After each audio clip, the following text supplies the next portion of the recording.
हमारे अभिभावक, हमारे नेता परम श्रद्धेय श्री रामविलास पासवान जी की चौथी पुण्यतिथि को हम लोगों ने उसको उनके पैतृक गांव शहरबन्नी में मनाया, उनको याद किया। बहुत भावुक पल था, बहुत भावुक क्षण था, लेकिन उनके आदर्शों को हमने याद किया और उनका जो एक उद्देश्य था कि हम लोग हमेशा दलितों, शोषितों और वंचितों की आवाज़ बने रहेंगे, इसका हम लोगों ने प्रण दोबारा दोहराया। शाम में हमें पता चला कि आदरणीय केंद्रीय मंत्री श्री जीतनराम मांझी जी ने एक बयान दिया है कि रामविलास पासवान जी की कमी को अगर कोई पूरा कर सकता है तो वो पशुपति कुमार पारस जी हैं। हमारे लिए, हमारी पार्टी के लिए ये एक अस्वीकार्य है कि रामविलास पासवान जी की उद्देश्यों को, उनके मूल्यों को अगर कोई आगे ले जा सकता है तो हमारे राष्ट्रीय अध्यक्ष श्री चिराग पासवान जी ही ले जा सकते हैं और कोई नहीं ले जा सकता। आप रामविलास पासवान जी के 5 दशकों के राजनीतिक अनुभव को देखें, समाज से जुड़ने की उनकी कला को देखें, आप वंचितों, शोषितों के आवाज़ उठाने की उनकी क्षमता को देखें, पार्टी और परिवार को एकजुट रखने की उनकी क्षमता को देखें,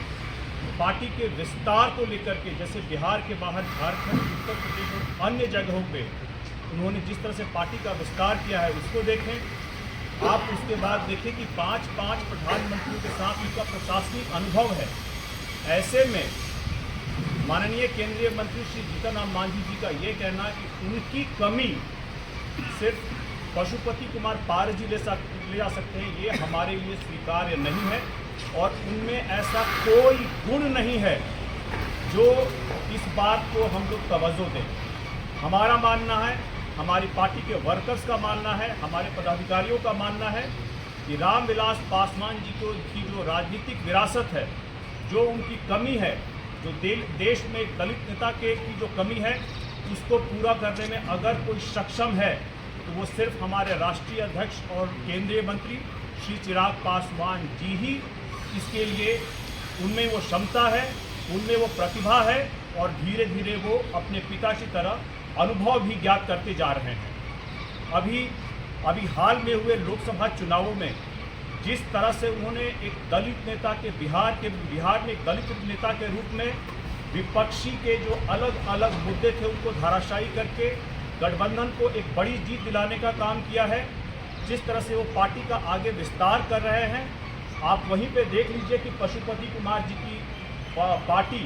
का संगठन और उनका अनुभव कैसा रहा है।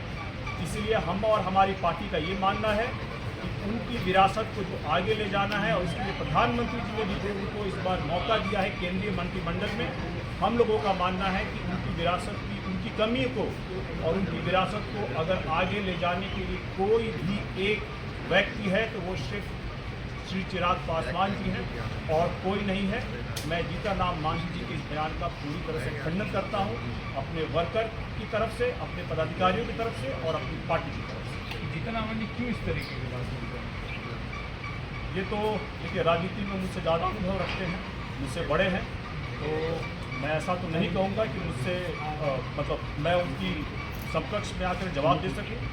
इसका जवाब तो उन्हीं को देना होगा कि आने वाले बिहार के चुनावों में जो प्रासंगिकता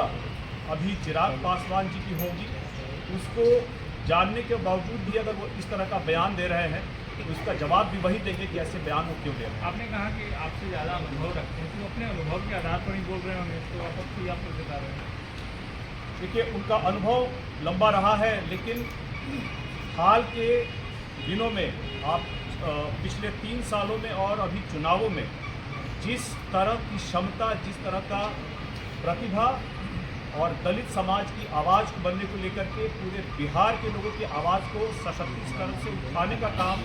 जिस तरह से चिराग पासवान जी ने किया है, केंद्र में मंत्री रहते हुए भी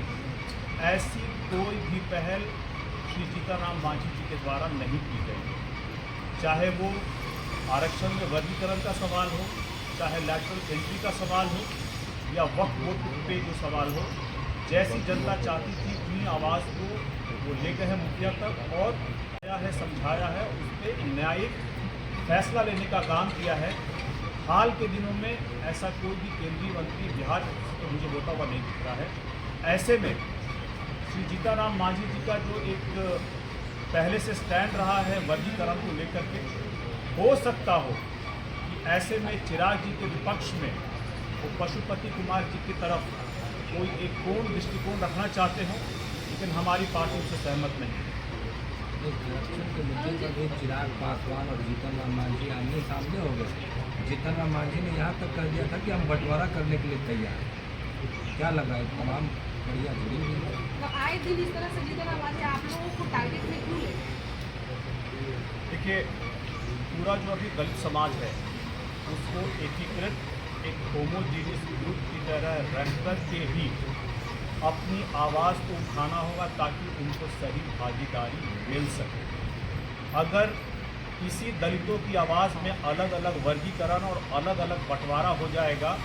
तो हमारा मानना है, हमारी पार्टी का मानना है कि फिर दलितों की आवाज़ कमज़ोर हो जाएगी और उनको जिस तरह की भागीदारी हिस्सेदारी चाहिए वो नहीं मिल पाएगी। यही प्रयास अभी जीतनराम मांझी जी कर रहे हैं, दलितों की आवाज़ को कमज़ोर करने का काम कर रहे हैं। पूरे दलित समाज की आवाज़ को जो उठा करके सरकार के सामने या कहीं भी हिस्सेदारी के लिए रख रहे हैं वो चिराग पासवान जी रख रहे हैं। और अच्छी बात यह है प्रधानमंत्री जी भी उनकी बात को सुन रहे हैं। ऐसे में एक दलित नेता होने के नाते श्री जीतनराम मांझी जी को चाहिए कि पूरे दलित समाज के बारे में बात करें, सिर्फ एक वर्ग की बात ना करें।